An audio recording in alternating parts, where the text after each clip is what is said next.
Hello, dear bankers. Welcome to EduTap. This is Sharp 10-minute a day series of Indian economy and Indian financial systems. Today, we are going to do System of National Accounts के introductory concepts. आज हम कुछ ऐसे concepts cover करने वाले हैं जो कि आगे जो फर्दर हम इस चैप्टर में जीडीपी कंपटीशन पढ़ेंगे उन उसको समझने के लिए जीडीपी कंपटीशन एंड जो फर्दर कुछ कॉन्सेप्ट्स हैं जो इस चैप्टर में हैं उनको समझने के लिए बहुत ज़रूरी हैं. तो इसमें से डायरेक्ट क्वेश्चन चाहे ना भी आए, आप इनडायरेक्टली ऑप्शंस को सिलेक्ट करने के लिए ये इनकी समझ होना आपको बहुत ज़्यादा मदद करेगी, right. So these are very very important to understand this chapter overall, ठीक है. और ये चैप्टर इंपॉर्टेंट है, इसमें से प्रैक्टिकल क्वेश्चंस भी आते हैं and otherwise also it is an important chapter. So before we move ahead with the topic, I want to tell you कि आपके एग्ज़ाम की जो डेट्स हैं नवंबर 2025 के लिए वो आ चुकी हैं और ये बहुत ही एक आइडियल टाइम है अपनी प्रिपरेशंस को स्टार्ट करने का. आपकी हेल्प करने के लिए एक डॉक्यूमेंट हमने प्रिपेयर करी आपके लिए, जिसका लिंक आपको डिस्क्रिप्शन में मिलेगा. इस डॉक्यूमेंट में आपको मिल जाएंगे previous year questions, most important MCQs and most important topics her chapter के, ठीक है. तो बिफोर स्टार्टिंग योर प्रिपरेशन, अगर अभी तक आपने नहीं करी है और अगर कर भी ली है तो do give it a try, है ना. Do try to solve the MCQs, do have a look at the PYQs, क्योंकि पीवाईक्यूज ही वो चीज़ है जो आपको मदद करेंगे ये समझने में कि यार कितने टॉपिक को कौन कितनी डेप्थ में पढ़ना है ना, किस टॉपिक से कितनी फ्रीक्वेंसी में क्वेश्चंस पूछे जाते हैं and all that. So it will be very helpful, so do check it out from the link given in the description, right. तो चलिए फटाफट से स्टार्ट करते हैं आपका GDP computation. So GDP computation basically जो है that is different different ways of calculating your gross domestic product. Gross domestic product, ठीक है. क्या होता है आपका gross domestic product? Value of goods and services produced with in an economy in a particular year, ठीक है जी. तो उसको कैलकुलेट करने के लिए कल जो ये हमने अपने लास्ट लेक्चर में, जो 10 मिनट अ डे सीरीज का जो लास्ट लेक्चर है, उसमें हमने पढ़ा कि एक सिस्टमैटिक वे है नेशनल अकाउंट्स को प्रिपेयर करने का, जो कि इंटरनेशनल स्टैंडर्ड्स को फॉलो कर कर बनता है, ताकि बाकी कंट्रीज से जब हम अपना जीडीपी कंपेयर करें हमारे पास एक सही वैल्यू आए, राइट. तो उसी का एक्सटेंशन है various methods of GDP computation. उसको समझने के लिए ज़रूरी है कि मुझे पता हो कि भाई नॉमिनल का मतलब क्या है, रियल का मतलब क्या है, फैक्टर कॉस्ट क्या है, मार्केट कॉस्ट प्राइस क्या है. वो सब चीज़ें आज हम यहाँ पर कवर करेंगे. ये एक दूसरे से एसोसिएटेड नहीं है, ठीक है. ये अलग अलग चीज़ें हैं. जो हर एक टेबल आपको आज की स्लाइड्स में दिखेगा वो अलग अलग इंडिपेंडेंट टॉपिक्स हैं, लेकिन उनकी समझ होना ज़रूरी है. तो चलिए शुरू करते हैं.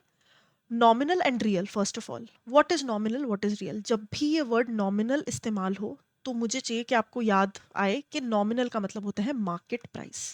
करंट जो मार्केट प्राइस चल रहा है, इन्फ्लेशन जिसके अंदर इंक्लूडेड है, जिसके अंदर बाकी चीज़ें भी इंक्लूडेड हैं, आज के सिनेरियो में आज के पर्टिकुलर टाइम पर क्या प्राइसेस चल रहे हैं, उसका आधार, ठीक है. तो nominal is current market prices, GDP at current market prices. Real जब मैं बोलूँ तो क्या है? रियल मतलब कांस्टेंट प्राइसेस, एक ऐसा अमाउंट, एक ऐसा प्राइस, एक तो जो बेस ईयर से लिया गया है ना, जिस ईयर से मुझे कंपेयर करना है बेस ईयर, उससे लिया गया है, उसके ऊपर बेस्ड है एंड इन्फ्लेशन का इफेक्ट इसमें से रिमूव किया गया है. That will be my real value, ठीक है. Real value of cross domestic product, real value of anything. Nominal value किसी चीज़ की कब होती है? जब हम करंट मार्केट प्राइस उस चीज़ के देख रहे होते हैं. फिर आ जाते हैं आपके factor cost, basic price and market price. Factor cost क्या होती है? हमने पढ़ा है, एक जितेंद्र जाम वाला, है ना, जिन्होंने भी 10 मिनट सीरीज अच्छे से सारी देखी है ना, या जिन्होंने क्लासेस अटेंड करी हैं, उनको पता है कि कौन था ये था एक प्रोड्यूसर.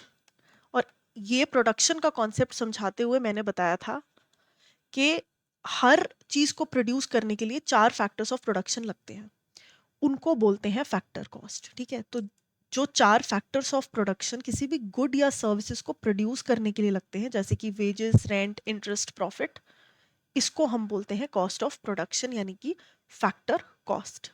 क्योंकि ये कॉस्ट किस चीज़ से रिलेटेड है? ये फैक्टर्स ऑफ प्रोडक्शन से रिलेटेड है. तो ये होता है आपका फैक्टर कॉस्ट. बेसिक प्राइस क्या होता है? जब इस फैक्टर कॉस्ट में, देखो, एक तो चीज़ है कि मेरे को ना जैम बनाना है, ठीक है. मैं यहाँ पे भी वो जितेंद्र का एग्जाम्पल देती हूँ, उसको जैम बनाना था.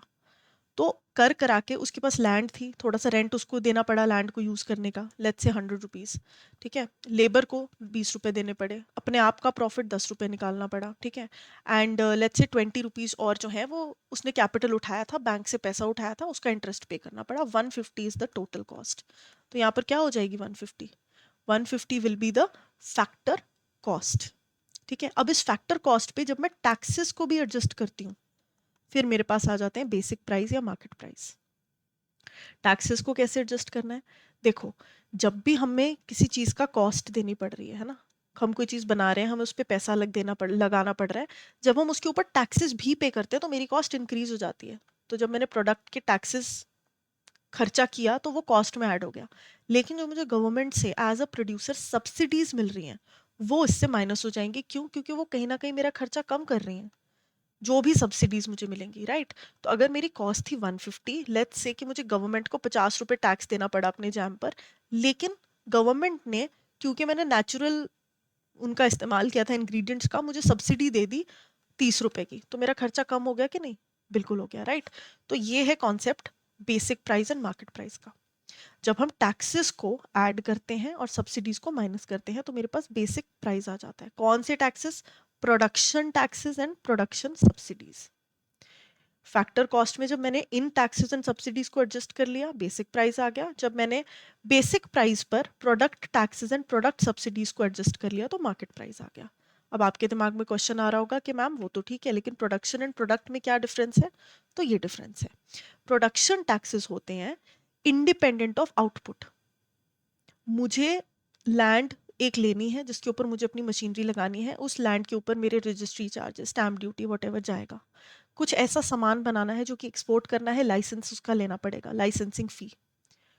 फर्क नहीं पड़ता कि मैं 100 यूनिट्स बना रही हूँ कि मैं 1000 यूनिट्स बना रही हूँ, आई विल हैव टू पे द टैक्सेस इरिस्पेक्टिव, ठीक है। तो जो इंडिपेंडेंट ऑफ आउटपुट जो टैक्सेस होते हैं उनको बोलते हैं प्रोडक्शन टैक्सेस, लेकिन कुछ टैक्सेस होते हैं जो कि मुझे पर यूनिट पे करना होता है, GST, excise duty, import export tax and all, on the basis of quantity that I am producing, उसको बोलते हैं प्रोडक्ट टैक्स। इंडिविजुअल प्रोडक्ट से रिलेटेड होता है तो प्रोडक्ट टैक्स, प्रोडक्शन से रिलेटेड होता है तो मतलब वो वाला जो आउटपुट से रिलेटेड होता है, that is production tax. Output से इंडिपेंडेंट होता है, not related, independent of output, that is production tax.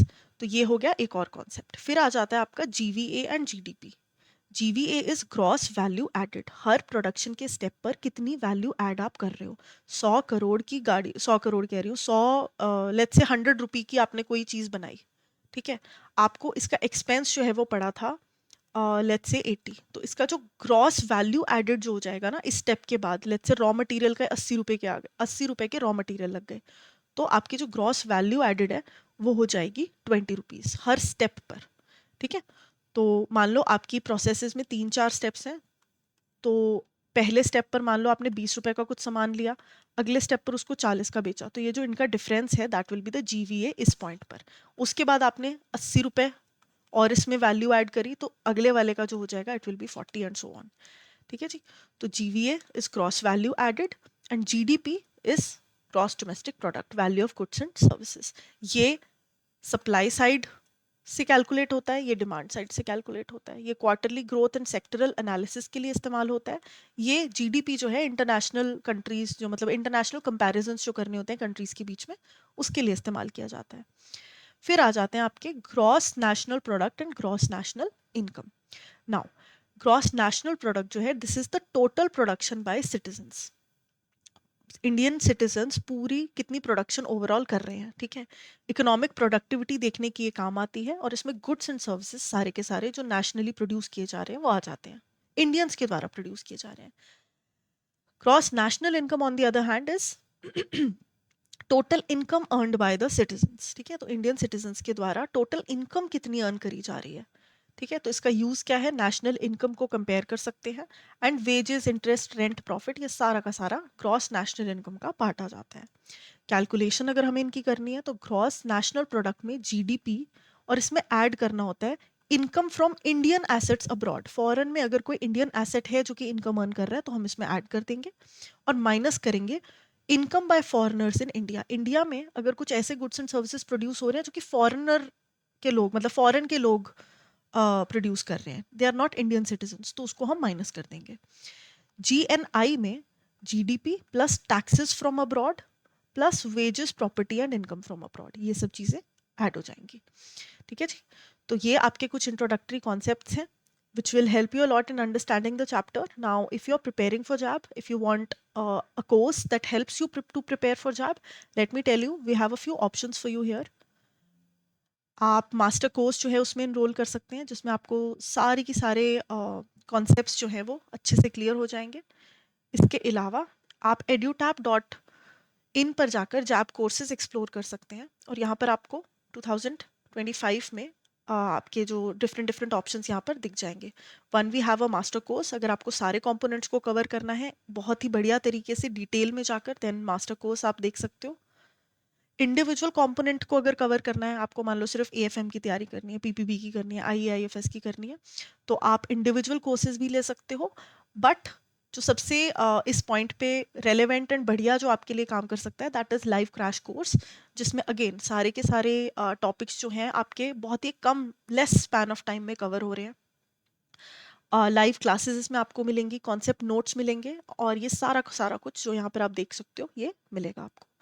किसी भी कोर्स को आपको देखना है और अच्छे से, तो आप ब्रोशर डाउनलोड करके यहाँ से इस कोर्स को चेकआउट कर सकते हो, right. So in case you have any more queries on this, you can reach out to us on the given information. I will see you in the next class. Thank you and have a nice day.